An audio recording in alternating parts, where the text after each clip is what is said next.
And welcome to the We Like Sports Show. I'm your host, Ed in Columbus, with my co-host, Casey. How's it going, my guy? I'm good. Nothing crazy going down in Florida right now. A little rain.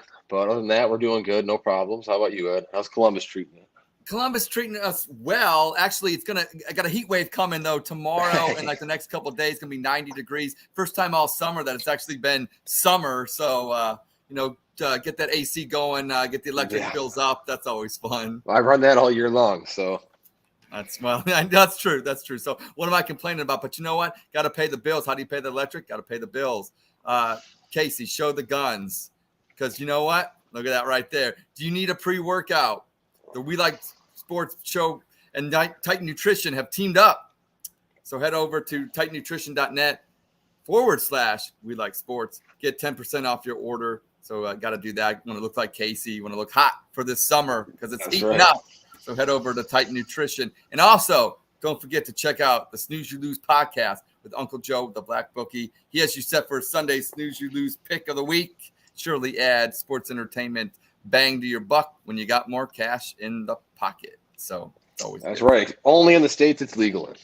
Only in a state that it's legal, and we do not want to make the feds upset with anybody. So the IRS come knocking on your door. Can't be doing that. So I think it should be legal in all states, but well, I don't disagree with you because we saw Ohio earlier this year got legal sports gambling and the boom that it had in Ohio too. That's the thing about it. Like it's not everywhere it goes, the business goes up. Absolutely. Is it legal in Florida? No. I didn't think so. It was legal for a week. So yes, and then that was when I was in Cleveland for the week, and then it got illegal again because the Seminole tribe, I think, has the casinos down here, and it's a whole complicated thing, and that's why that's the way it is. But yeah, I only bet legally, so. Only bet legal. Well, that's staying on the up and up. No indictments here or anything like that. That's right. Well, I want to get into it. Got to talk baseball. Oh, I got my man Keith here. I see Keith's joined us. What's up, Keith? What's up and what's good? How y'all doing? I'm good, cool. Keith. That's good. You in Florida? You in Columbus? Correct. Living life. It's like the same thing, though. You can't tell the difference. Right now. Wait till January. Exactly. Yeah, correct. I agree. Oh, but Keith, so here's what we're going to do for the show. Like I was telling Casey, and going to tell the audience a little format. Actually, I'm going to hit some baseball hot and heavy real quick, and then we're going to get into a fun game I have. And then we're going to talk about, I know your favorite, the NFL training camps have opened up. I'm going to talk about our Cleveland Browns in West Virginia, and I know that's an area of expertise for our Keith Allen. So, we'll definitely hit that up. But first things first, since we always like to talk about our Cleveland Guardians, they had a series against the Philadelphia Phillies over the weekend. Got 2 out of 3, which is a good thing. Little disappointing on Sunday. Obviously, you want to go for the sweep. Had bases loaded in the bottom of the 10th with Ramirez and Josh Naylor up. And you would think it's a good spot. Yeah, you think that was the best situation. Yeah. So my thing is this.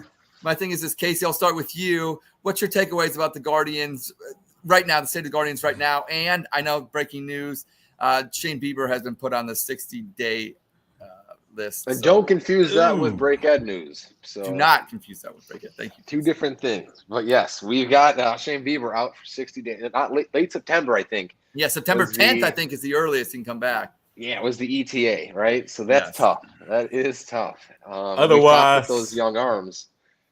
Yeah, go ahead, Keith. Otherwise, he may be out for the season. Correct, yeah. Well, what do you think? If we're in contention, you think he comes back? If we're not in contention, then he stays out all year probably. I'm assuming it's going to happen. It's all on his arm. For real. Yeah, correct. Look at Tristan McKenzie. He is supposed to only went on a 10-day DL. Next thing you know, he's on 60, and he's on the precipice of maybe needing Tommy John. And Shane Bieber ain't no telling, especially if it's something going around towards his elbow. Oh, correct. It's tricky too because going into the year, we have 2 aces. You're saying you got Bieber, who's Cy Young, and then you've got McKenzie, who could be on the come up to become a Cy Young, right? Starting this year, he looked like it in the last year, but then now halfway through the season, we don't have either one of them practically the whole year now. So what are we going to do? It's a good thing. Could you imagine if Allen and Bivey and Williams weren't playing the way they were, and we were in the spot we had? We'd be done, right? So now they still got to step up. It can't be a surprise. It has to be the new norm now that we have no McKenzie or Bieber for the foreseeable future, or Quantrill. Three guys you thought were going to be solid, our top three. Well, we'd be done if we were in any other division, it seems. Correct. As well. So we'd be toast. I see, Casey. You got the champagne of beers back again. The Miller High Life. That's right. I got the whole ready. I got that, and then.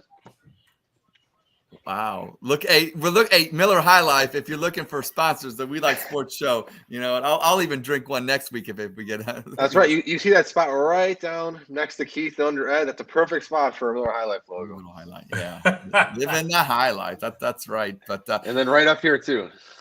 That's right. Absolutely. You know what? We'll plaster it anywhere if they give it. You know what I'm saying? We are very accommodating on the show. So, Keith, I know you chimed in a little bit, but your take on the Guardians right now. They got Kansas City coming in, so that's always good. Maybe they can. They're 3 back. It looks like of the Minnesota Twins. So, I mean, is it getting down to the point where these bad teams, especially Kansas City, you got to sweep them now? This is not. You got to do that. Is that correct? Correct. They got to take all 3 against Kansas City, and they got somebody else that's terrible coming up too, don't they? Yeah. I'd have to look at the schedule, but they got somebody else this week. I've been trying to keep it like Stefanski, one week at a time, one game at a time, especially with this team. I understand that. Because this team, like we were talking about it, last couple of weeks, it's like they don't win. Their winning streaks aren't a lot, and their losing streaks aren't a lot. So it's kind of like it's like whoever we're playing that game is, which we should focus on, especially with Minnesota not running away with it. It's hard to look ahead with this team because it's so frustrating dealing with the then and now of the game that you're watching with this team. We got the Chicago White Sox this weekend. Kansas City, Chicago, and then Houston, Chicago. So we got a big 7 games coming up in the next, few with Chicago. All I'm gonna say is this: so far, the Indians are like team can't get right. You think they're about to put it together, and then bam, something goes wrong. Whether it's been Shane Bieber injury, Tristan McKenzie injury, Quantrill injuries, bullpen inconsistent, like especially as of late because they done lost a lot of after the All-Star break. Correct. Yes, because think about this: they had the game won. They could have actually came back and won that game. Ramirez swings at pitches that would have walked in a run, which really killed their momentum after that. Then Naylor takes a pitch. It wasn't a strike, but it was, that first one. Yeah, that first pitch. But I guess the ump had a date then. The ump said, well, I got a date. Strike 1. So, I mean, that was a game the Guardians could have took. And plus, they had the lead like in the 5th inning, and they brought Hentges in, and uncharacteristically, well, out of Hentges' favor, he gives up a couple runs, and they tie the game. Yep.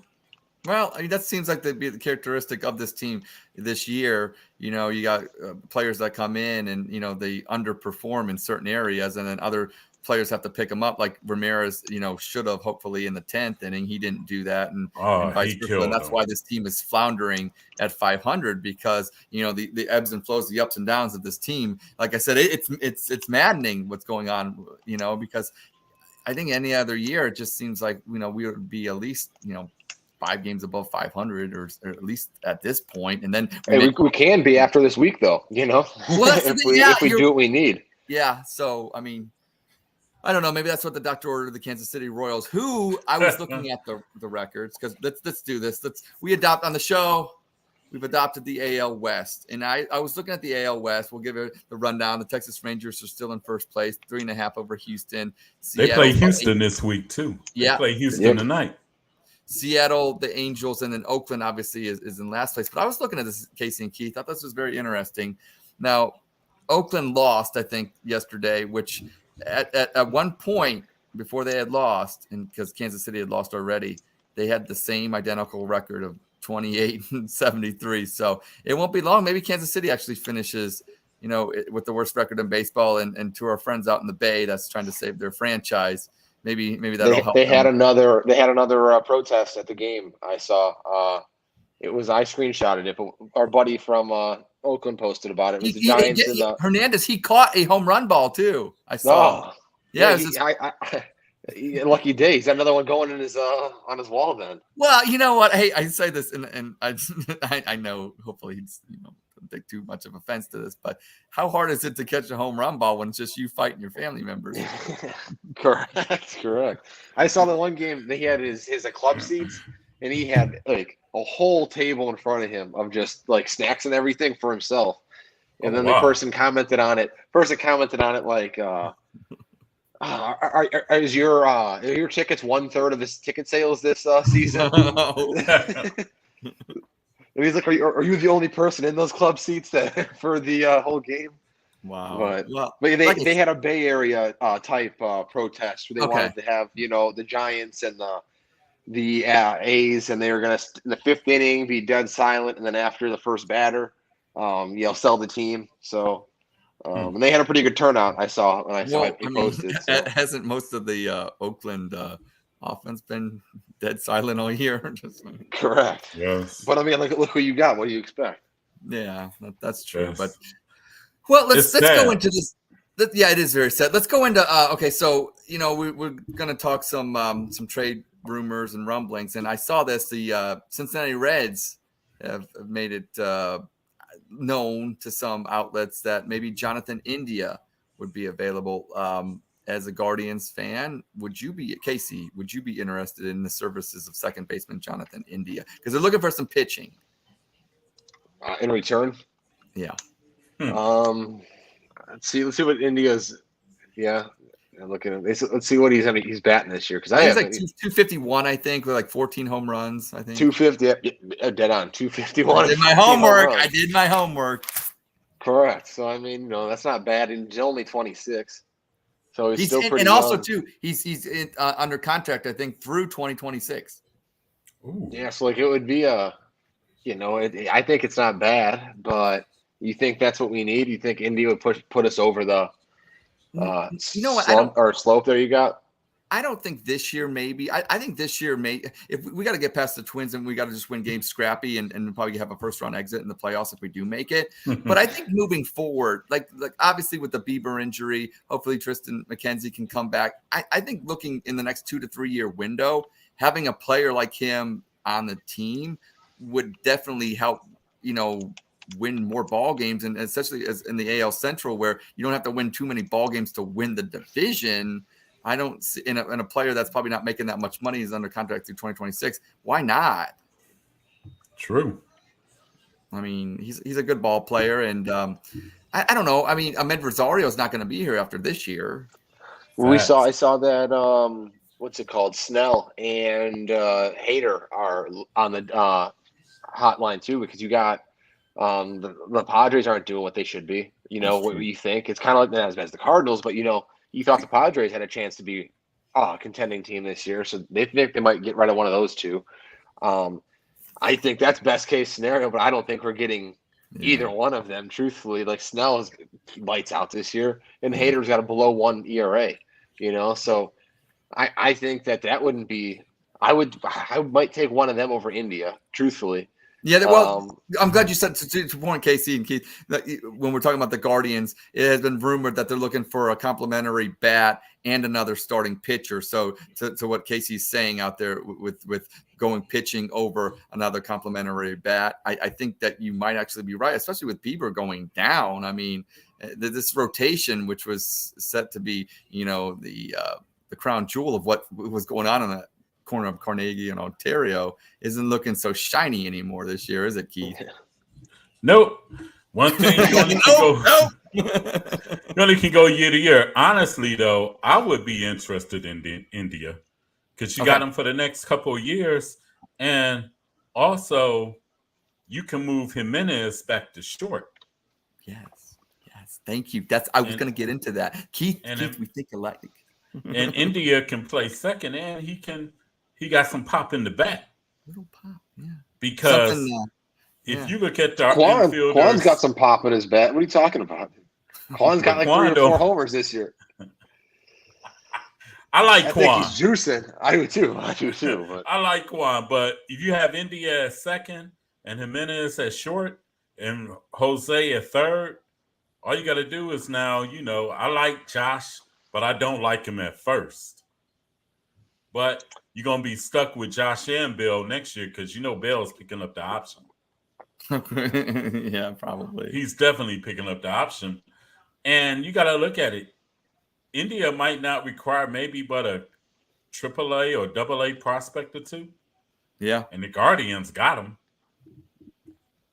I agree.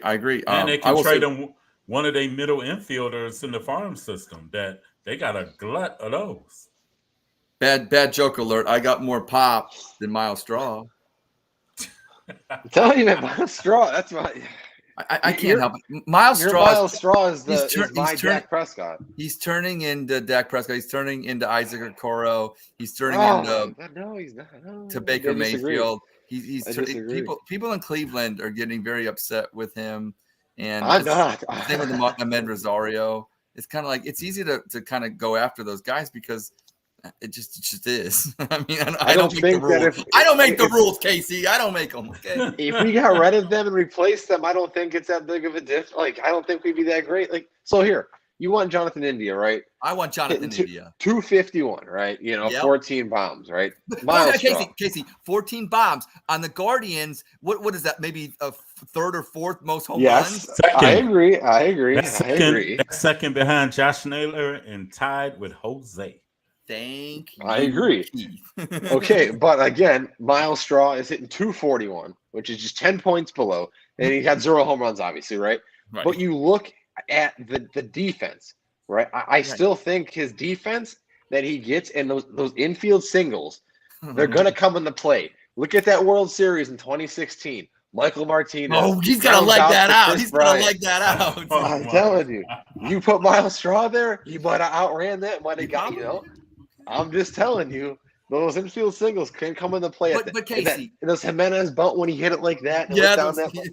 I'm telling you, that weird shit like that'll matter. When do we become a major league team and realize that hitting the ball hard and getting doubles and home runs might be the way to actually try to win a World Series? I know. You know what Miles Straw reminds me of? He reminds me of Rick Manning back in the 70s and 80s. With the Guardians. Rick Manning, though, had an injury that curtailed his career, though, because he had broke his back and everything. But he was projected to be an offensive juggernaut, and he never quite lived up to that. But he was a beast out in center field. Well, that's what, and to your point, Miles Straw is defensively a beast. Look, he gunned down the Philly at the plate over the weekend. I mean, but here's the thing: if we had another guy that had more pop in the bat, then maybe Miles Straw could be that fourth outfielder that you bring in for defensive replacements and also could start maybe 2-3 times a week. There's one thing about fielding a team. It's it's a roster. It's a complementary thing of players. And I just think the Guardians, they're lacking offense in key areas, and it's killing this team because you expect them. I understand they want to make contact and play the small ball and do that. That's fine. But once in a while, you need a guy that can rake. Well, if you look up, I just looked up right now, center fielders 2023 statistics, right? Okay. Who do you think is first with almost every, Miles Straw is ranked number 1 here. He is great defensively. I am not going to bang on him. Yes, I'm not going to take that away from him. No. But that's what I'm saying. He's what was the guy that had big time speed that played for Kansas City, the Chicago White Sox? He had started, I think, Goodwin or somebody as fast as what? But then was it McRae or was it Goodwin? It was Goodwin, I think. Real fast, about 6'3", 6'4". Billy Hamilton, though. Billy Hamilton. Oh, Billy, yeah. Billy Hamilton. Could field fast, but gradually he ended up becoming a fourth outfielder. Well, remember, Keith remember this. Keith remember this guy. Remember, had a little bit of Alex Cole for the Cleveland Indians back in the. That's when they moved the fences back for him. That's right. The 1 year he was killing them. Then the next year they moved the fences back, and all hell went to hell. Us OGs remember Municipal Stadium. It wasn't always the Jake, They moved the center field fence back to like 420 or 415. Yeah, it was ridiculous. It was ridiculous. Yeah. I was Yeah, like, it made Detroit look small when the Comerica first started. Yes. So, like you said, Alex Cole, it's like Miles hasn't really had a productive offensive year since his first year here. Yep. And that's the thing, like even in situations, and look, he's better than what a lot of people, bang on him on Twitter and other social media platforms with, or X. I should say that should I call it? Is it called X now? Is these not tweets? They're called X's, right? I don't know. I was gonna say, yeah. I went on there today. What is that? I'm confused. I don't know. I'm trying to stay up with the up. kids here, the lingo and everything, but yeah. Well, okay, then fine. Let's get into some other. And Gonzalez should be up. What the hell is y'all doing, Tito? And what's the turn off? What the hell is y'all? I want to say more. What is y'all doing? Gonzalez should be up in right field. Damn it! Well, I will Tito be at Cleveland. Better be tuning into this. I will be at the Clippers game covering it on Friday. And if Oscar Gonzalez is there, I will try to ask him. I'll try to ask anybody in the Clippers organization. Tell SpongeBob I will send him a plane ticket or a bus ticket. You'll pick him up personally. I'll just kidnap him. That's it. I mean, what is he? How big is he? I mean, I'm 6'4". Yeah, that's okay. Well, I mean, I might need another guy with me or your Kia Soul. He might fit in the back of your Kia Soul. Well, you know what? That Titan Nutrition. You know what I'm saying. I'll just yeah. We'll get Gonzalez up here. I mean, come on. They talking about where he wasn't hitting in April. Who was hitting in April for the Guardians? No one. All them averages is like 176, 200. Yeah. Correct. I think it's because they weren't getting them solid playing time. That's what I think the issue was. He should have been getting playing time because at the time, Brennan wasn't doing nothing. And we know your guy in center field was doing nothing. And even Quan wasn't even hit. And gradually, they gotta play themselves out of it because Quan was struggling, and now he's starting to get together because he made that adjustment. Casey, let's make a bet right now. Because you love Miles Straw, let's do it. All right, you got Miles Straw jersey. Will Miles Straw hit a home run this year? We ought to send you. I thought I should. I thought you were going to ask me, what do you think will he be on the team starting if we made the playoffs? I thought you were going to ask me, like, will he be the starting center fielder? No, I'm not. I can't even go that far. I'm to the point where can you just accidentally hit a home run at this point? Because I think the answer is yes. I think he is a center fielder if he. I think you're right. When he makes it. You're right. Do I think he'll be hitting 241 or higher or lower? So what do I think on that? That's kind of dicey. I'm saying higher. Wow. I'm telling you. How high? Not above 250. Okay. He ain't touching two. I'm thinking between 240 and 250 is what I'm thinking he's ending. I'll put it on the board right here. If Miles Straw hits a home run this year, I will buy Casey a Miles Straw jersey. There you go. Uh-oh. Clip it. Uh-oh. Clip it. I'm sick of it. I'm to this point where who's the video editor? Who is that? Oh, it's me. Clip it. I have to do it. I mean, you know what? If he 23-53. He's gonna hit one tonight. Watch it. Watch him hit one tonight. Yeah, exactly. I mean, but you know what though? I feel like maybe that would lift a curse of Miles Straw. Don't worry, it's on the board. I'm telling you. It's on the. I will buy Casey a. Now I'm not gonna buy a $300 jersey. We'll get you. We'll get you a nice. We'll get you a nice jersey. But you can give me the one from China. It's fine. I got no problem with that's fine. Yeah. That's right. And then the side bet for myself with Miles Straw, it's between 240 and 250. I'm saying. Okay. Guarantee. Call me Charles Barkley. That's terrible. Yeah. Well, all right. Well, let's hit up a few other ones. Now, Ohtani. We always have to bring up Ohtani because now here's the deal with Ohtani. I don't think he's going to get moved, and here's why. They said ticket sales would drop about 10,000. They get about 33,000 They said it'd probably drop about 10,000. Also, too, with his home run chase of Aaron Judge's American League record of 61 home runs, think about all the gates and ticket sales that Artie Moreno would lose this year. Now, obviously,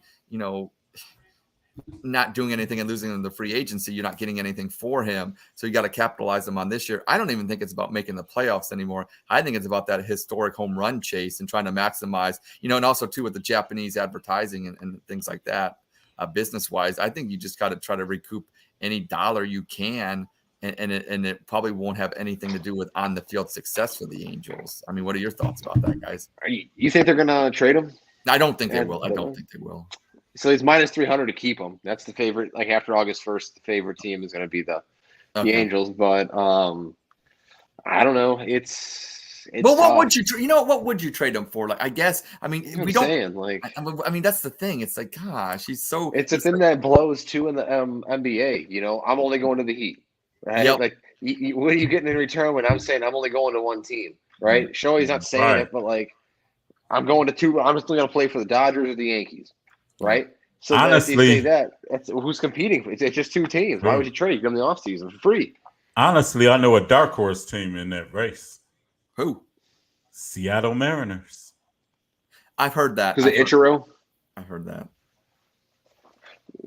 Yeah, that could happen. But that'd be a weird one. Like, can you? I don't know.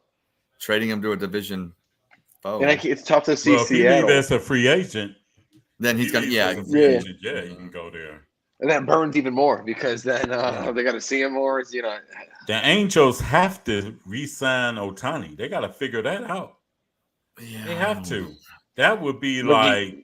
You think if they do, they're going to win in his contract, right? 7-year contract. Let's just say. You think they get a championship?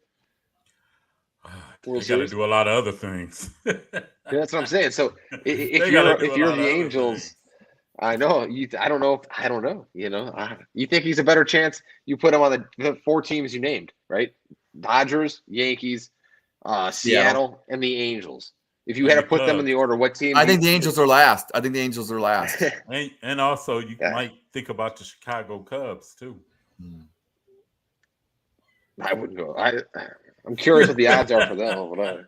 That would be interesting.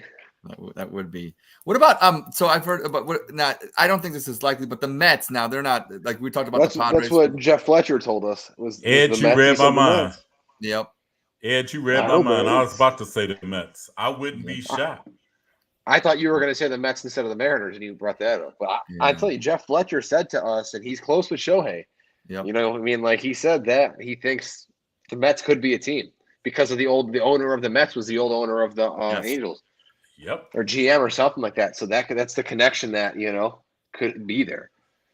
Well, we'll find out because also to another thing with the Mets, Max Scherzer and Verlander, they got no trade clauses, but rumor has it that they could be available this year with the right team that comes along. What do you guys think? I don't think they're going to get traded because they're owed so much money and the no trade clauses. But I mean, if you're a team that really wants to go for it, I mean, why wouldn't you just go for it with one of those guys? Rangers. The Rangers. Yeah. Rangers. Yeah. Shinhei the Astros. Why not the Astros go get Verlander back? Shinhei can come here. He wants to play with Jose. Yeah. You were one of those Twitter accounts? But I don't think he's going to take a team discount. Yeah. But Texas should be in play for Scherzer if that happens. Yeah.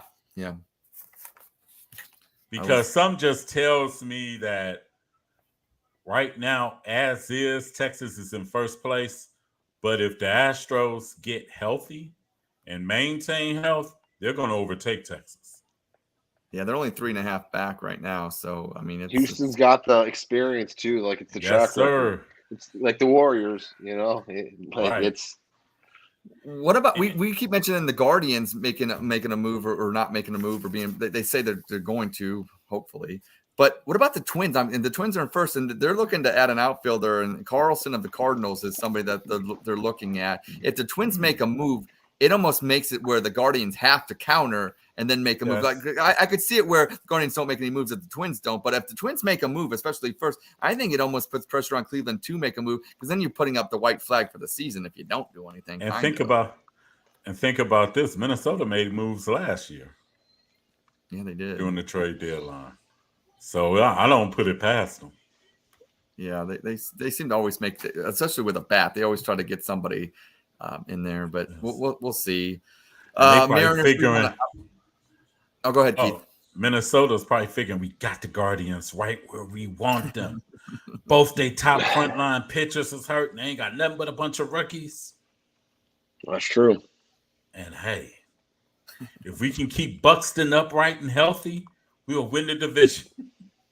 This is going to turn the tide right here this season.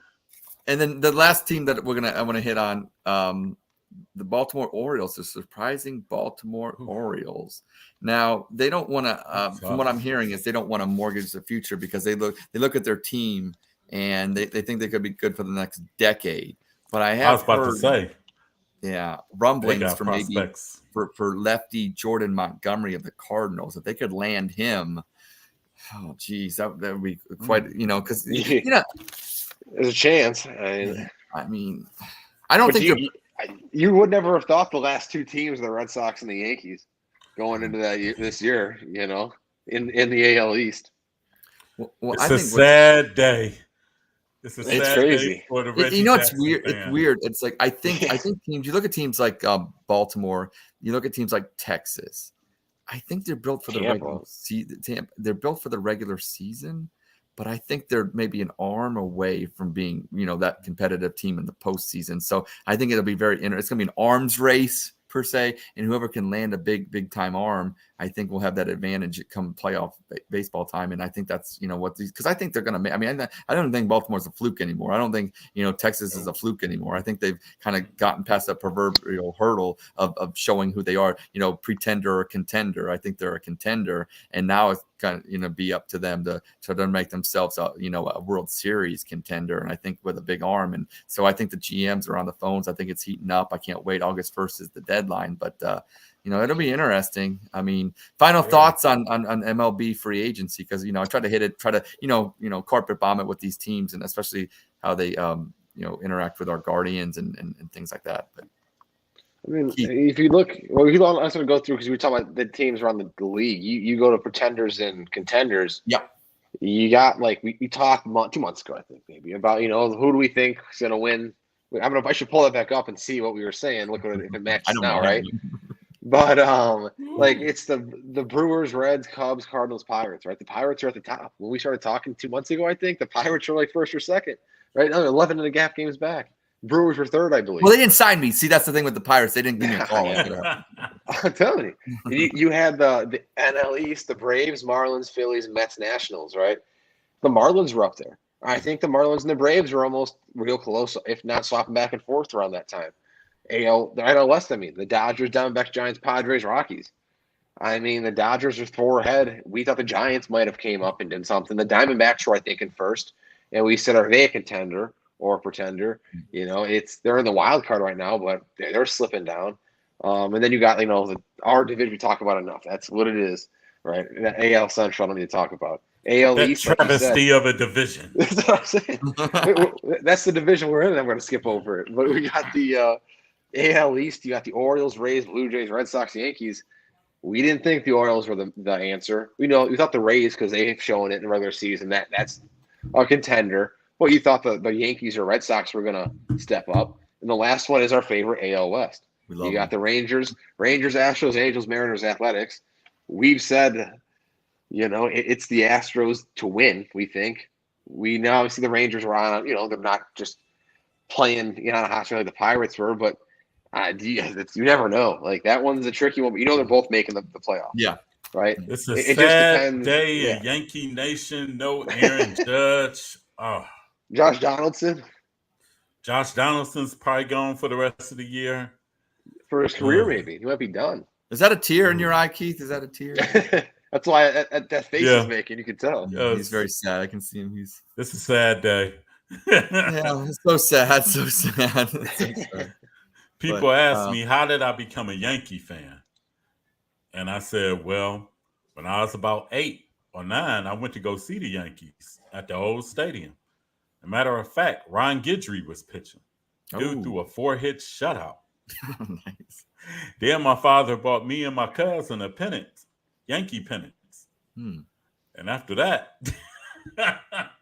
like I said, I got love for the Guardians. Don't get me wrong. But it's a sad day in New York right now. It's a sad day here. Happy day here. I'm about to put on the windshield wipers on my glasses and everything. Well, I think we hit MLB trade deadline and rumors pretty hard. So before we transition, go ahead. Yes. Go ahead, Keith. Also, I want to say congratulations to Philadelphia Phillies former third baseman Scott Rowland and Atlanta Braves former first baseman and Toronto Blue Jays first baseman Fred McGriff on making it to the Baseball Hall of Fame. And the crime dog, yes. Fred McGriff.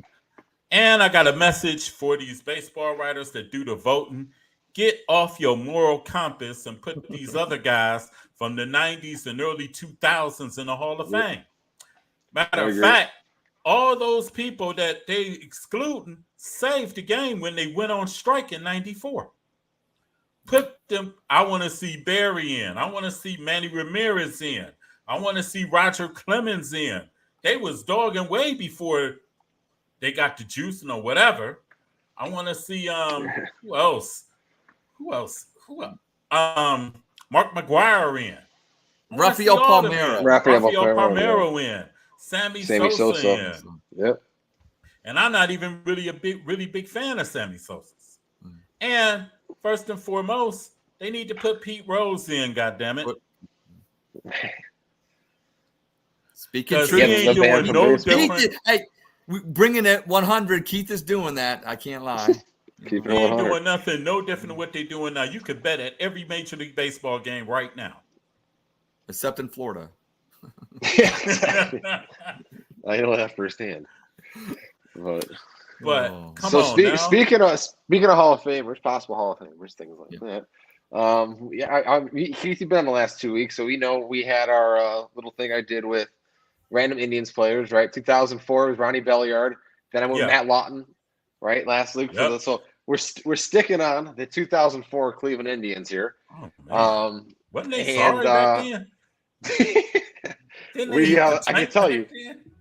I can tell you, we were 80-82, finished third. Eric Wedge was our manager. So that was an era of bad baseball. Correct. Between him and Manny Acta and only one playoff appearance. Yeah, exactly. Correct. Manny Acta was another one. And Manny Acta almost took us back to the 70s and 80s.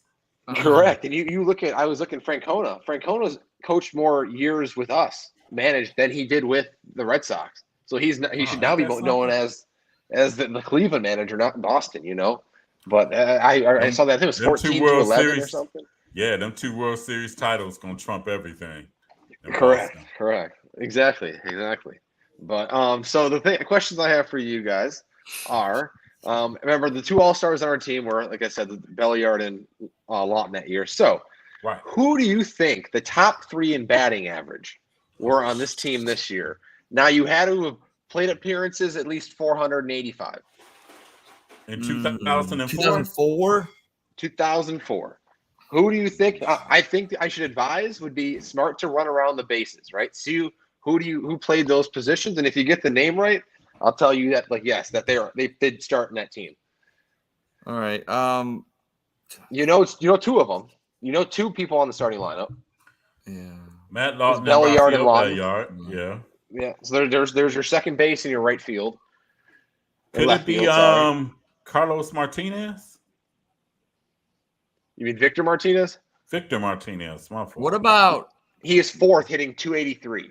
Victor Martinez. What about the first stint of Coco Crisp?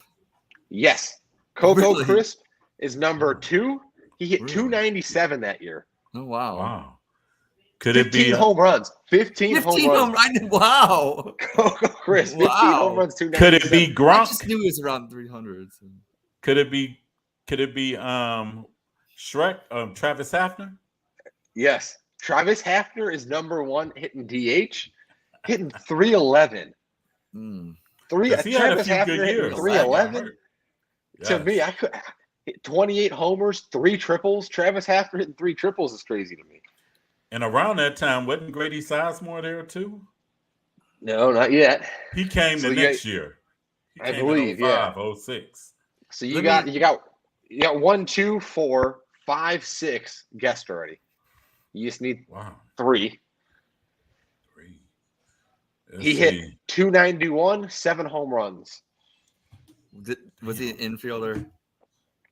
Omar. It was Omar. Correct. Because I remember that. I remember when you said the 7 home runs. I remember that he had he'd always be, and that was a good season for him home run. Because Coco Chris had the 15, and then Omar had like 7. Crazy. There was pretty much a lot of pop for those little guys. Yeah. So our whole team had a lot of pop there. Because do you want to guess their 3 other 3 players? The positions right field, first base, and third base. For this wasn't Casey Blake the third baseman? Yeah, Casey Blake hit 271, 28 homers. I was about to say he hit like both at 28. Wasn't right field Jody Garrett? Yep, Jody Garrett, 252. He hit pretty good. Oh wow, I know he had a little. Yeah, he started out hot and then kind of. But he was our lowest on our 9 was 252 was him. Wow. Yeah, first baseman. I used to like him, and I used to play the Derek Jeter cover of All Star Baseball 2K4, whatever it was. I used to like this guy. First base back then. It wasn't. Wasn't Pront. I know. He kind of looks like. I know. Let me guess. I kind of remember this. He played. What was his? He played in a band, I think. Oh, Seattle. I think he went to play for Seattle. La Roche or somebody like that. No, not Laporta. I know who it is. It's Ben Broussard. Ben Broussard.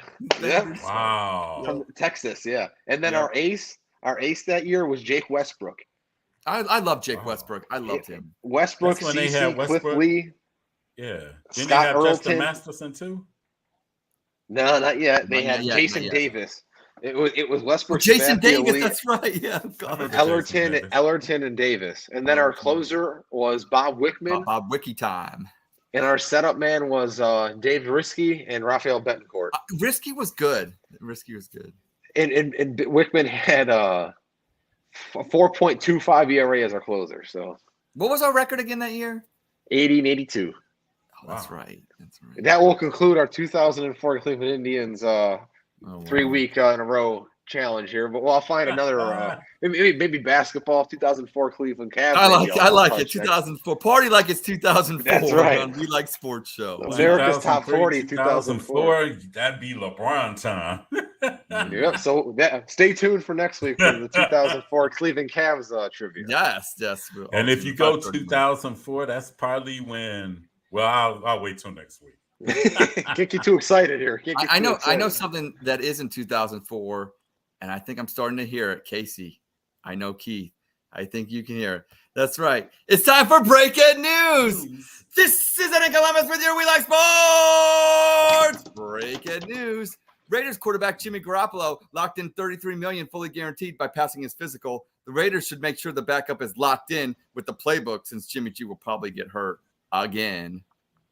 And again. The U.S. women's national soccer team kicked off its World Cup with a victory over Vietnam. The squad will look to stay high as they face the Netherlands next. Who writes these? Amsterdam it, these are lame.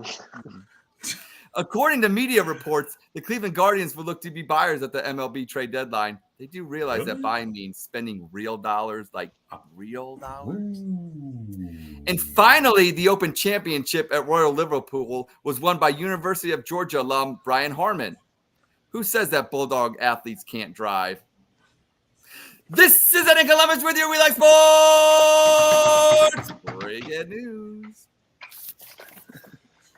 Yes, and you know what? I tried to stay away from the driving thing because of the Jalen Carter thing, but with the University of Georgia, I had to. Sorry. Who's better coach, Kirby Smart or Nick Saban? Ooh. Well, right now I got to say Kirby Smart. I mean, back-to-back national champions. I mean, but and they talking about trying to go for a third this year. Yeah, well, they don't get their 38-year-old quarterback Stetson Bennett anymore. Shoot, excuse me. They shouldn't have won That's last all year. good. Shoot happens, man. Shoot happens. But I was gonna do something fun here before we Ryan transition. Day should have won last year. Roddy Keith, as a Buckeye alum, you are just it hurts when you say that. But Hurts me too. let's get into some fun here. Before we get into NFL training camps, what's near and dear to Keith's heart, we're gonna play a game. Okay. And it's a maddening game, maddening rankings. We're going to do the Madden 24 comes out. And I thought it would be fun if we talked about the rankings a little bit. Now, we all know Nick Chubb. He has the highest for a running back at a 97. I'm gonna ask you guys a couple questions. There's no right or wrong. Well, there are right or wrong answers, but I'm not going to take score here. But I just thought it'd be kind of fun here. Casey, I'll start with you. There are 5 99s on Madden. Can you name 3 of them? Yes, Okay. I can. Travis Kelce. Yes. Nick Chubb. No, Nick Chubb's 97. 97. He's the highest running back, though. He's the highest running back. Patrick Mahomes. Yes. And I know I could name another one. Because is it Justin Jefferson? Yes. Receiver. Yep. And then is it O lineman? The other one is it Zach Martin or no? Yeah, Zach Martin, and then you're missing a D lineman. Aaron Donald. Yep, Aaron Donald. Those are your 5. Yep. All right, Keith. I'll make this one easier because there's 5 98s as well. Can you name 2? Can you name 2 of them? 2 98s. Tyreek Hill. Yes. Ooh, wee. And think about this. I'll give you a hint. One of them used to be a 99, but they're now a 98. Tyreek Hill, and let's see. Anthony Schwartz. No, but stick close to home. Stick close to home, Keith. Sorry. Oh my God. He's Myles Garrett. Yep, Myles Garrett. Yep, that's right. And then the other ones are Lane Johnson, Nick Bosa, Trent Williams. So yeah, that's good. So you think Nick Bosa and Myles Garrett are equal? I don't think they are though. I don't. I'm kind of wondering about that. I mean, Bosa. He's always hurt. Those Bosas are always hurt. Bosa, T.J. Watt, and Myles Garrett. Who do you take? Ooh. Well, T.J. Watt is technically isn't he a linebacker? Technically, he's a linebacker. Could Pittsburgh play 3-4? I think. I mean, he's got way more interceptions. He's got. And you got to think TJ. But I will say this about T.J. Watt. And damn it, my son probably would be like, I knew you'd come around because he's a Steelers fan. One thing about TJ Watt is when he was out, the Steelers was getting their butts whooped. Yep. But when he came back, the Steelers went back to themselves. Yeah. I agree. But you know what, though? I want to see what Myles Garrett does this year because I think he actually has a competent complementary piece on the other side with, Za'Darius. Yes. You know what I'm saying? So we'll see what happens there. I'm a Myles guy. I'm a Browns fan, so it's hard for me to say, the Steelers and TJ Watt. But, I mean, you look at TJ Watt's production, and it's hard to argue that. Ed, it makes my head hurt when I even say that. There. Okay, fair enough. Well, we don't want to hurt heads here. That's what we're going to do. But here's what I was thinking about doing. We're going to keep this. I gotta give TJ Watt, but I gotta give TJ Watt his flowers though. Okay. What kind of flowers you giving him? Does he get a vase too? Black roses. Black. All right. Well, here's what we're gonna do for this game. I broke it down into 6 categories: quarterbacks, running backs, cornerbacks, kickers, tight ends, and wide receivers. And we're gonna stick to the AFC North, just the AFC North. Okay. And I'm gonna give each of you 3 of them. And this is just for fun. I just want to see what the competency level is here. So, for instance, Casey, I'm going to give you quarterbacks, okay? And you can list them by, you can either say the team name or you can give the quarterback's name and whatever like that. But list them from 1st to 4. Ooh. Like who's the highest one? In the AFC North, who's the highest quarterback? Who's the 2nd highest quarterback? Who's the 3rd highest quarterback? Who's the 4th highest quarterback? And we'll just see. And I'll give a winner at the end of it just by competency and how you answer the question. It'll be subjective, not objective. Pittsburgh Steelers are 4. Yes. Cleveland Browns are 3. Yes.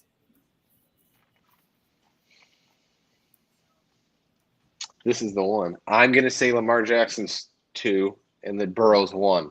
That is correct. Burrow's 95, Jackson's 91, Deshaun Watson's 78, and Kenny Pickett is 73. So good job with that. You're telling me Deshaun Watson's 78? I know that's very low. Yeah. What? That's because he ain't played last year for real. Still 78. No, I think that is because he played last year and they didn't like those 6 games. Yeah, 84, no, I would have too. thought. Yeah. Like, man, 78. Holy Well, shit. You got to think. So it's $40 million. You're playing Madden. You're paying $40 million of your cap hit on Madden is a guy who's 78 overall. Yep. Holy shit. That's what they're doing. Hey, that's Jimmy Haslam's money. He prints money, man. He got the Brinks truck. Pilot Flying J, man. That's right. Oh, Well, we'll make it because since quarterbacks pretty, we'll go running backs. Keith, you got running backs. You can name it by names or just teams. Make it easy and go 4 through 1 or 1 through 4, whatever you want to do. It don't matter to me. Okay. One would be the Browns. Yeah, Chubb, obviously number 1 over. Yep. 2 would be the Bengals. Yes, you are correct. 3 would be the Steelers. That is correct. And 4 would be the Ravens. That is correct. Wow. Number 1 is Chubb, like we said, 97, highest running back in the game. 2 is tough. Joe Mixon's an 87, Najee Harris is an 83, and J.K. Dobbins is a 78. Good job. We are. Yeah. Man, I disagree again. Well, J.K. Dobbins coming back off injury. Injury. I know, but he looked good last year when he came back. Yeah. He was killing it last year. Now that rating gonna probably go up this year for sure, because that's that second. Can I year. bet? Can I bet money? Yeah, Is there a market where I could put it? Is the person's Madden rating going to go up or down? Yes, send that money to me first, and then I'll take care of it. Yeah, I'm telling you, man. Oh gosh! All I'll right, put that on the board too. Oh shit! Yep. We'll go cornerbacks. Casey next. This is This is their main number 1 cornerback. This is their main number 1 quarterback, and you can, like I said, to make it easier, because in case you don't know the name, the players, and because I don't want to do it like that. Well, you can go by team names. That'll work as well. Number 1. Can I cheat and look up the depth charts? Yeah, I mean, Denzel Ward, I think, is number 1. I'm wrong. I can't think of. I'm trying to think of who even the Steelers. I was surprised. I was surprised with like a couple of them. I don't even know who the. Well, you can go by teams if you just want to throw out the team and just guess that way. Minka Fitzpatrick doesn't. Just say you're 1 through 4. Just and then we can go through it. Then just go ahead and just. I was gonna say, man. I don't know. I would say, all right. Let's go. Ravens, Browns, Bengals, Steelers. You're right. That is correct. Number 1, Marlon Humphrey, Baltimore, 93. Denzel Ward, number 2, 88. Chidobe Awuzie, 85. And Patrick Peterson plays for Pittsburgh. He's at 85. I think he's overrated. You're telling. Oh my God. I know. I didn't make the. Go talk to John Matt. Oh, never mind. Go talk to Matt. Can't do that. Sorry. All right. Add that. Patrick Peterson. I can't. He's not better than Watson and even Dobbins. How old he is. You technically got it right. You technically went 1 through. You technically got it right. So. That's right. Yeah. All right, Keith. You know what? We'll give you tight ends here. Tight ends. And you can, like I said, if you want to go by team names, that's easy. Okay. Yeah. Okay. 1 is Baltimore. Correct. 2 is. Good Lord. I know it's not as easy as you think. 2 would be Cincinnati. 2 would be Pittsburgh. Yes. Freiermuth. Yep. Freiermuth. Yep. 3 would be the Browns. Yep. And 4 would be Cincinnati.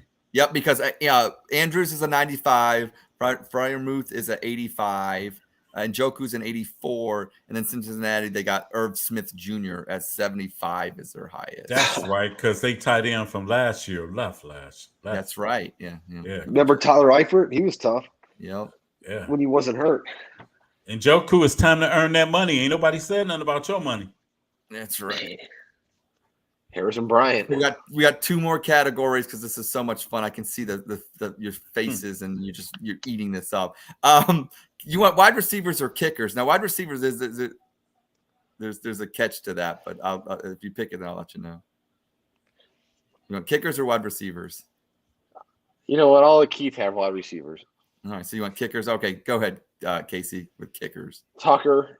Yeah. Shit, this is. I know it's not. 4 is okay. 4 is Cade York. Yes. 2 is it McPherson? Yes. And then Boswell's 3. Yep, you nailed it. Yep. Tucker 91, McPherson 79, Boswell 77, and Cade York with no love and a 71. Cade York, you better make your money too this year. All right. Yeah, he better. No missing extra points. Yeah, he can make those 58 yarders to beat Baker, but if you're missing extra points against the Jets, that ain't no good. Came back to bite him. It did. Keith, you got wide receivers, last category. But the fun about this one is the top 4 does not include one team. So there's a team with 2 in the top 4. I already know what team that is. Yeah, I know exactly. I know you know. So we'll go 1 through 4, and then 5th is obviously a team that is not, but it is somebody else. So go ahead, 1 through 4. Cincinnati won. Yep. Oh shit. Cincinnati won. Baltimore 2. OBJ would be. Baltimore. Is he the highest? Actually 4. Ooh. Well, Cleveland 2? Yes, Cleveland 2. Yep. And then who's Pittsburgh 3? No, it's the Bengals. It's the same team as the number 1. Oh, Bengals.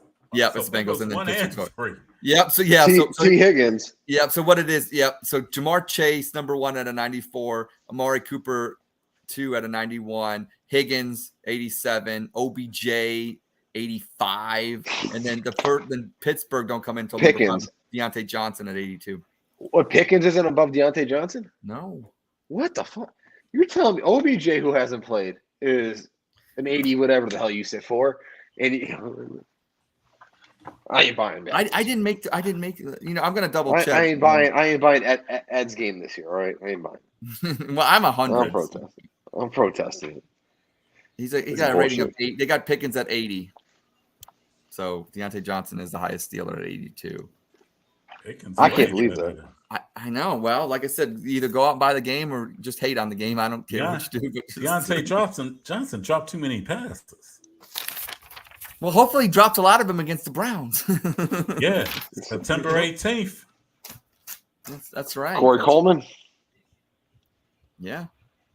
Well, this fun game, and because I can see, like I said, the looks on your face. I got a fun game too for you then. Okay. We'll go ahead. Go. Let's do this. Let's have fun. Keith's got to have some fun games, but I got a fun game for you. I was looking at this thing earlier. It popped up on, I think, Twitter, and it was talking about. I was going to look into it more, but I didn't have time. It was about the Super Bowl champions and the running backs, right? Because running backs are a hot topic right now. Because are they undervalued? Are they getting stepped on, right? So. I was just scrolling through. They showed the stat of who was rushing leader in the NFL, like every year, right, for the past 20 years.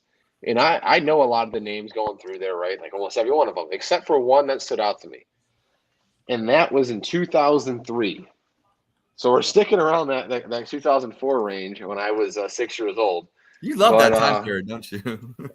I do. I must have been my prime. My starting school must have been my prime. Downfall. Exactly. I had a lot of free time then. Oh, I think it's funny. Let me pull it up here. Or is it 2004, actually? Let's see. It is 2004, actually. So shit, we're saying the same one. Here we go. So, here we go. Who do you think the rushing leader in 2004 in the NFL was? Now, I will give you the yardage, right? Like, I'll give you the yardage. Number 1 was 1,697. Number 2 was 1,696. Oh, 1 yard difference. Oh, good. Okay. Oh, geez. Was it Alexander for Seattle? He was number 2 with 2. 1696. Damn. That's right. That's right. So you were 1 year. He had 16 Damn. touchdowns that year, though. He did lead in touchdowns. He ended up being on the cover of Madden the next year, I think, if I'm mistaken. 07. I think it was 07, he was on the cover. 07. Okay. Oh, geez. Okay, I'll give you Ruben Drones was number 1, 2, 3, 4, 5, 6, 7, 8, 9. Ruben Drones was the top 10 running back that year. Because he rushed for 1,100 yards for the Browns, didn't he? 1,200. 12? Oh, wow. Yeah. Okay. Was this player? I can't. I mean, make it AFC or NFC. Was it the bus? So, no. So I'll give you 3 other names in the top 10. Okay, so you fair enough. can kind of get a feel for kind of guys. Okay. LaDainian Tomlinson Good. was 1,300 yards. Okay. Tiki Barber had 1,500 yards, and Corey Dillon had 1,600 yards. It wasn't Priest Holmes, was it? Nope. It wasn't Curtis Martin, was it? Bingo. It was Curtis Martin? I had no idea who that dude was. You know who Curtis Martin Jets. was? Oh my Played gosh. for New England and he He was played for the Jets. good. Curtis Martin was good. Yeah. Like, if you go down this, don't know who he even is, right? Wow. Alexander, yes. Dillon, yes. James, yes. Barber, Johnson, Tomlinson, Portis, Taylor. I know every other name on this. You're making me feel old. If you're interested, Mike Vick had more yards than Priest Holmes. Wow. Rushing yards that year. He had 902 rushing yards, Mike Vick. And Priest Holmes at 892. When Priest Holmes hurt that year or something like that? Yeah, there must have been something. I mean, how many games? He had 14 touchdowns, though. Yeah. Fuck, he had 14 touchdowns in that year. Yeah, I'm a big Curtis Martin fan. He was. You didn't even guess him first. That should have been your first guess. Big Curtis Martin fan. I don't love 2004 as much as you do for some reason. Only Martin I know is Doug Martin. So, okay. The muscle hamster. Okay, fair enough. Okay. I did want to talk about a little bit of the camp opening, and Keith, I wanted to hear your opinion.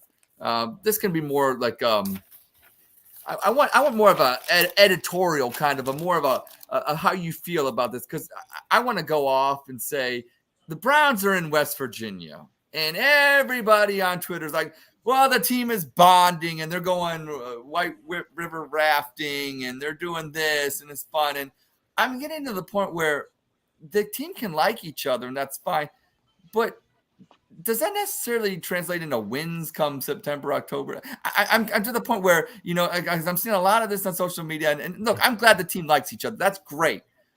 But I want to win some games, damn it. And you know what I'm saying? And I don't care if they like each other or hate each other. I just want to win. So I wanted the Keith Allen, keeping it real perspective on the Cleveland Browns in West Virginia. Keith, the floor is yours, my guy. All I'm going to say is it better work. Because if it don't work, you might be facing a major rebuild. If not. Well, here's what also I'm hearing. I'm hearing this on social media. Kevin Stefanski is more forthcoming with his answers. He looks like he's, a different kind of coach this year, at least when it comes to his press conferences. He better be.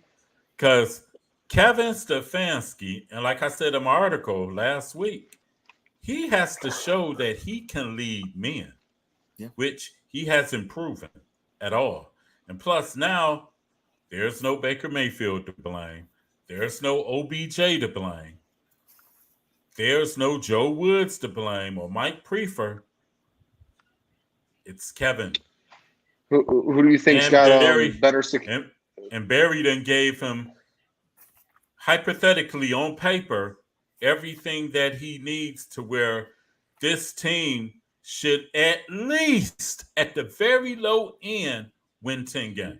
Jimmy Haslam came out today and said that he thinks it's one of the best rosters that they've had too. So, even from ownership, they've assembled a roster through Andrew Berry, obviously the GM, constructing this roster to be one of the best in the league. And you look at it on paper, and it's really comes down to this, especially, and I'm a Browns fan, win some damn games. Like, seriously, I'm sick of there is no excuses. And the Keith's point, we keep talking, Deshaun's got the rust knocked off after 6 games. You have a defense, you brought in a lot of defensive studs, you got a new defensive coordinator. I don't see a reason why Nick Chubb voted the best running back in the league. It's like having Barry Sanders. What more do you need to win games now? It's like you done got Myles Garrett help. You done shored up apparently your defensive line. Yep.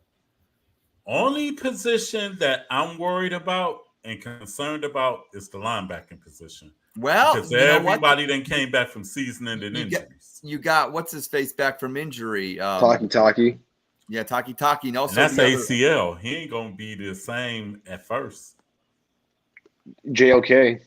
Yeah. No, but the guy from Indy that we got that brought, I can't, his name. Anthony Walker. Anthony Walker's back. He's, you got some, and like, they're not the studs that they used to be. I'm not saying that, but they should be making boneheaded mistakes and on the field. You know what I'm saying? So I think that'll shore that up where they're not giving up those long touchdowns or, missing right. or the edge or setting the edge. So hopefully we can correct those mistakes but those were Joe Woods, I think, problems. Yeah. But it has to work this year. It has to work. Well, and we will find out very quickly where we stand, because this preseason, I expect Deshaun to play 2 games at least. I expect him to play in the second game. I wanted to ask you about that. Because I see Andy Reid, and in preseason, he's got Patrick Mahomes playing in almost every game, even if it's for a series or not. What do you subscribe to? Because I think, you don't want to get him hurt. I get that, but you can't also be afraid that, you put him out there. You could get hurt in practice. Check out. Naheem Hines today. They better turn all stones to do whatever they got to do to win this year. And if Deshaun got to play game 1 and just play a series or a snap, so be it. Yep, I'm with you on that. There's no chance that they sit Deshaun Watson though. He's even if he starts out 0-8. They're still gonna. This is his year. They're gonna die with him, or they're gonna survive with him. Even though I think in the game against the Jets, you're gonna see the Kelly Mond and Josh Dobbs. Josh Dobbs, yeah. No, you might not even see Josh Dobbs. You might see the rookie, the dude they drafted from UCLA. Oh yeah, Dorian Robinson. You might see him. Yeah. But after that, I expect Deshaun definitely being there for game 2 for a quarter. Okay. Game 3 for a half, because it cannot be no game 1 you get blown out here against Cincinnati and then talking about, we still in preseason mode. Yeah, I can't. It cannot. And then on top of that, you go 0-1, then you got to go to Pittsburgh on Monday night with the New Jerseys. With the New Jerseys, yes. The helmet. And Pittsburgh will love nothing more than the splash egg over the all white. That's right. Bringing the all white to the 0-1. Black and gold. So they gotta hit the ground running. What do you think was Andrew Berry and Kevin Stefanski? You think they're a package deal? If they suck this year, but do you think that Berry has a better chance of being here more than Stefanski? I think Berry will probably be safe, but I think Berry will be safe. Because he could say, would you rather have Dorsey or Barry? Dorsey or Barry? I'd rather have Barry, I think. I think. I like Dorsey. Dorsey drafted Baker Mayfield. I can't forgive him.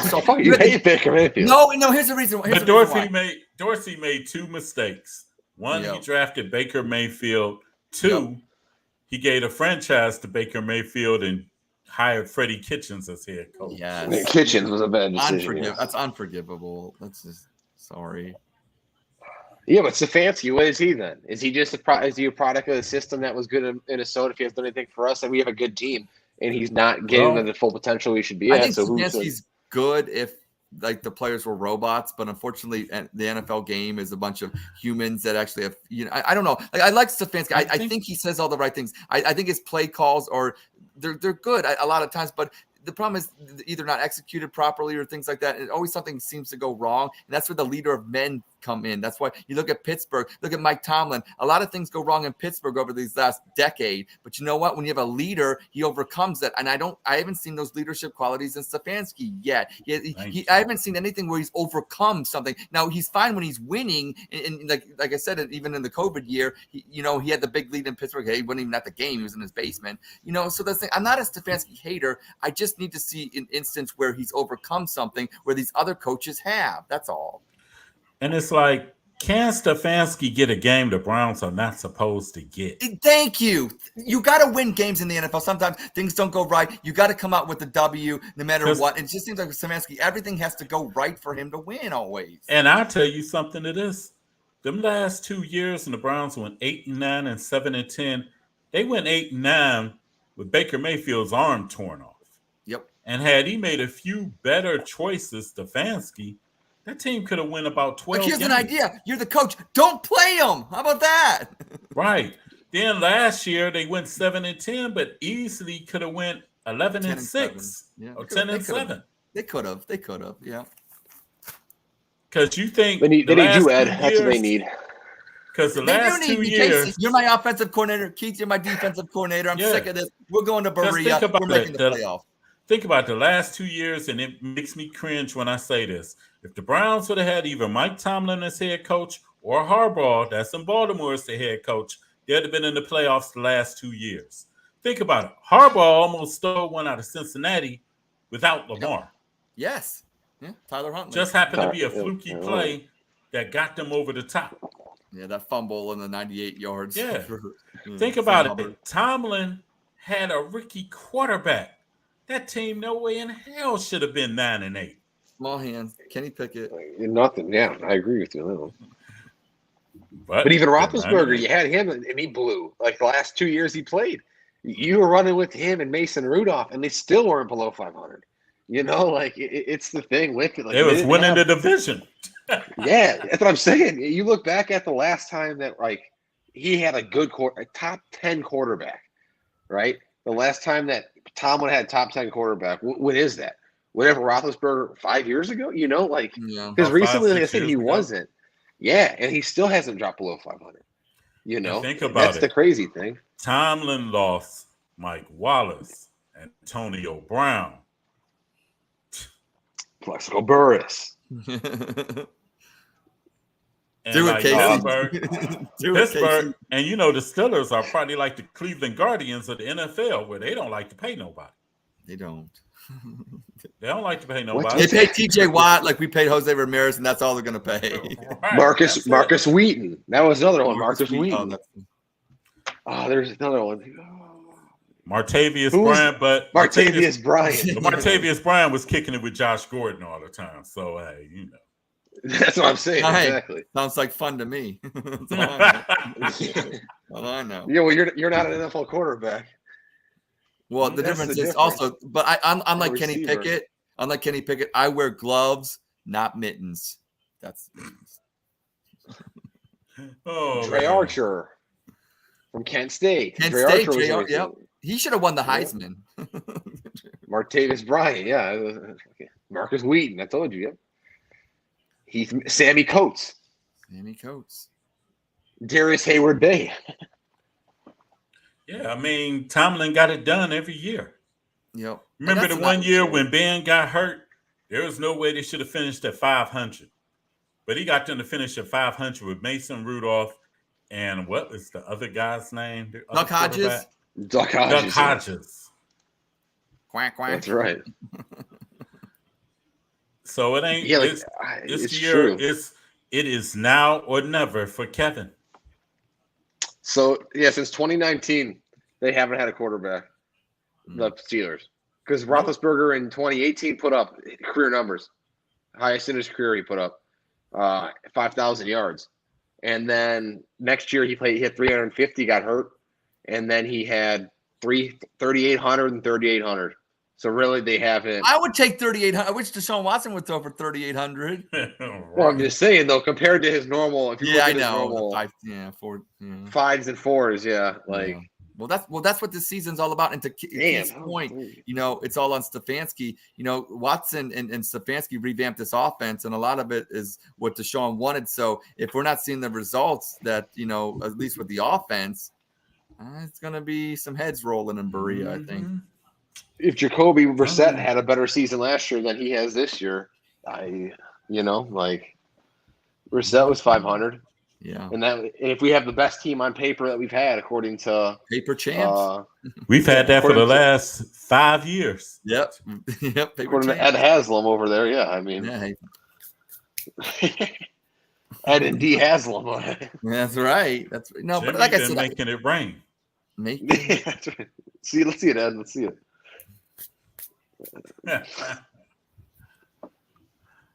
But yeah, you gotta have fun this year. He won't. Shane O'Mac. Little wrestling reference. That's right. It's on tonight, Monday Night Raw. Monday Night Raw. Like I said, everybody out there, the bloodline, and also Jey Uso, you're going down to SummerSlam. Roman. I was gonna say, we're doing a live stream of SummerSlam. Ooh, that sounds like okay. All right, we could do that. That's what I'm saying. I don't know if Keith's a wrestling fan, but I don't think he is. Probably not. But I'm lukewarm. Was that your wrestling name, Lukewarm? Yeah, Lukewarm Keith. Yeah. Lukewarm Allen is that? He turns it up, brother. That's right. I can see it. But yeah, I live stream or SummerSlam. When is that? I don't even know what it is though. Isn't it like August 20? I don't know. Something. Oh my God. You must be lukewarm too. Yeah. Well, But before we end the show, I want to go around Casey, because you love to make these things as marathon, just like the patch on the Cleveland Guardians, the marathon. You love to make these shows a marathon. Is there anything that you? Yes. All right. Fine. I can speed through my notes section. Things that I've looked at through the last week. All right. First thing, okay. Nick Saban. Do you know what his favorite cake is? He said this he had an interview at the SEC media. Yeah. And someone asked him what his favorite cake is. Velvet. Do you think you know what it is? Huh? Velvet. Nope. Crimson something. I don't know. Any guess, Keith? Carrot cake. Carrot cake. Was it? Really? Carrot cake. He seems like a carrot cake person. I don't like cake. I was gonna say, what is your take on carrot cake? Ugh. I'm good. I'll pass. Yeah, thank you. Yeah. Ooh. All right. If being great means you have to eat carrot cake, that's okay. I'm no. So stick with Nick Saban. Do you think that he was so good because the conference that he was in was so weak at the time? You look in the past couple of years, they're successful, right? But they haven't won a championship in a couple of years. Kirby Smart has, right? But you look at that SEC and you've got Tennessee, who's decent now, right? They're looking towards the top. You got Georgia now, who's a good LSU. team. Right? LSU, you've got now. You've got. I think Florida's getting up there too. You have if you look at the standings and the records of the teams when he was dominating, was it just because it was a weak conference at the time? I'm not saying it is. I'm not saying it isn't. I just is it possible if you look into the numbers of it? Maybe, but it's just like Ohio State, when they were doing good and having basically Correct. Nobody. I think when Alabama played in the national semifinals and won national championships, they beat good teams. So I don't want to just say that. I think he's a great coach. You can't help it. Sometimes your conference is weak. I still think that Alabama was the cream of the crop for so long. Nick Saban is the best coach ever. Obviously maybe Kirby Smart, in the next 10, 12 years, wins 5 more national championships and blows that out of the water. Yeah. I don't know, maybe, but up until this point, Lou Holtz comes back, he might come back and lead Notre Dame to 5 championships. No. What about, why not? I want what you got. Is that the champagne and beers talking or what? Lou Holtz, Brian Kelly. Maybe Jim Tressel will come back to Ohio State if Ryan Day gets fired. Rich Rodriguez, Charlie Weiss. Charlie Weiss, that was my guy. That's what I'm saying. They might come back. You never know. They could take it. All right. So then, what about let's go to football and NFL. Okay. Are you ready for These this? are these. You know what, everybody? These are from the notes of Casey. Yes, Casey's notes section. Casey's weekly notes section. Yes. So with running backs, like I said, I discussed prior, right? I said, look at the last 20 years of running backs and Super Bowl winning teams, right? Was there a correlation? And the other thing I was going to say is we talked Saquon Barkley before, right? Would you pay Saquon Barkley? If you do pay him, is it just because Daniel Jones needs him, right? So you've got Patrick Mahomes.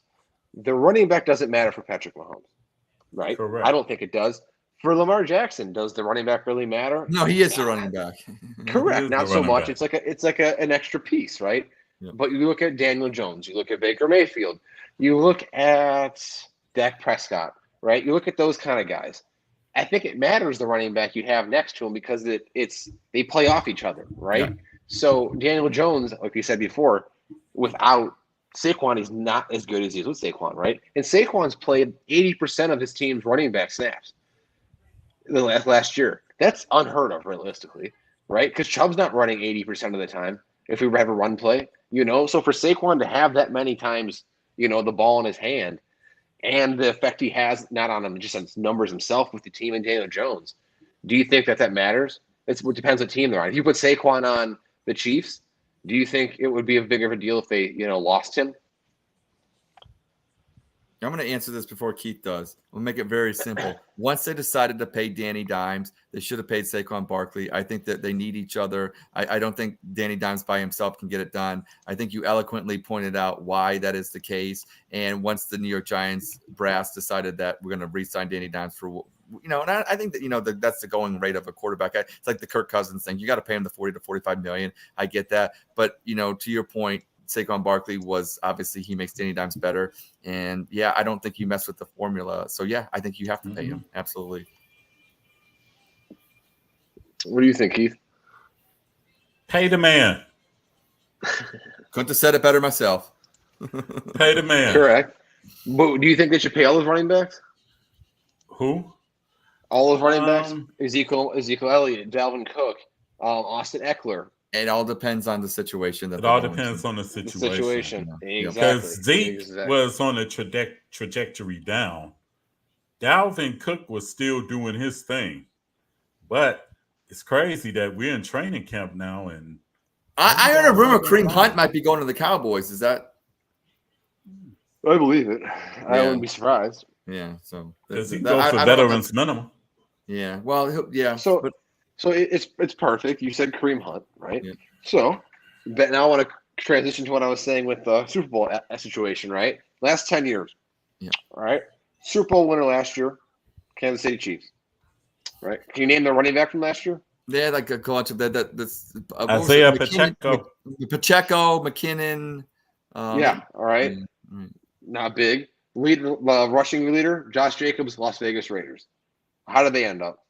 Not too good. Like the Browns. Exactly.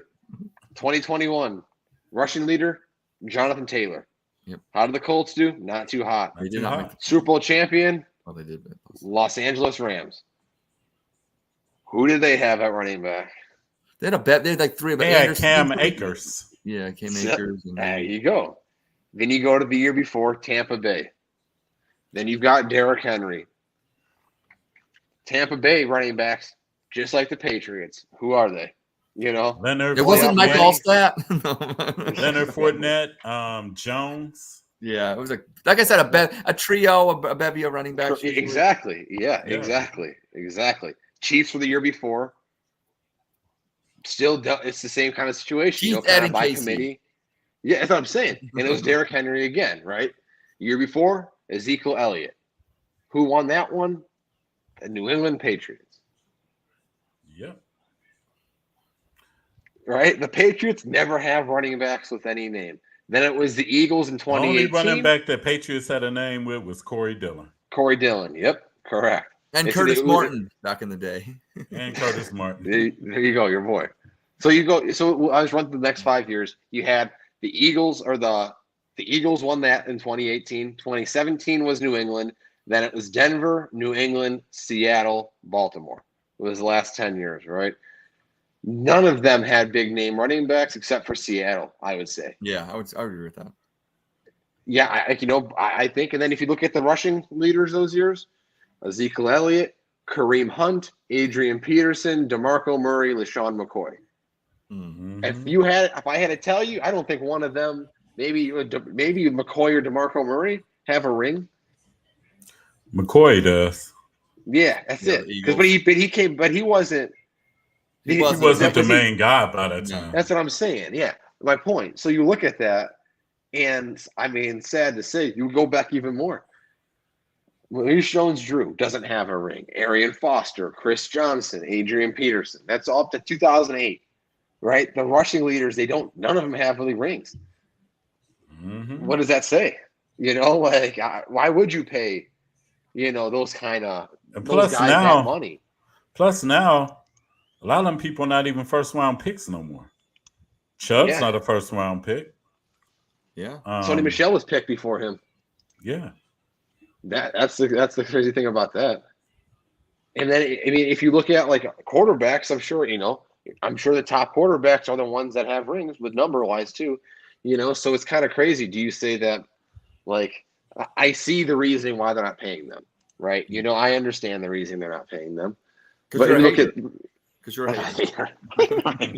you look at receivers though, right? You had Justin Jefferson. They were good. The Vikings were good. Cooper Kupp, he's got a ring. Stephon Diggs, Michael Thomas, Julio Jones, Antonio Brown, T.Y. Hilton, Julio Jones, Antonio Brown, Josh Gordon the last 10 years, right?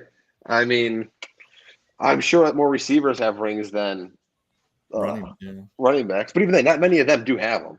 Yeah, truthfully. What does that say? What's do receivers and running backs matter? If these aren't even guys that are, now that you look at league leaders. It seems to me quarterbacks matter.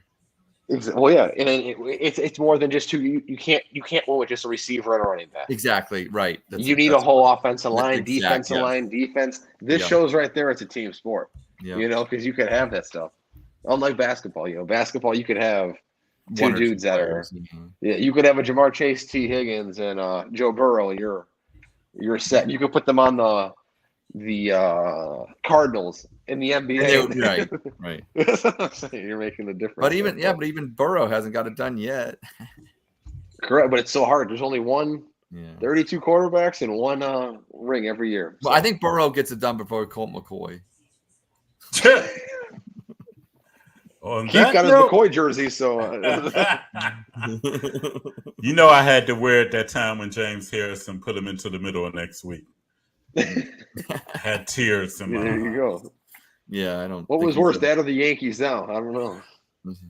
No, the worst part of being a Yankee fan was when Boston came back from 3-0 and won.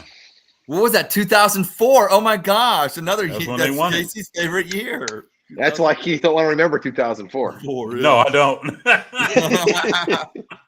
But I'm about to log off here. Yeah. Well, we're about to, Keith, we're gonna end the show. Yeah, that sounds like a good point. So what we're gonna do is we're gonna go around, name one random Guardian Indians player. Go ahead, Casey.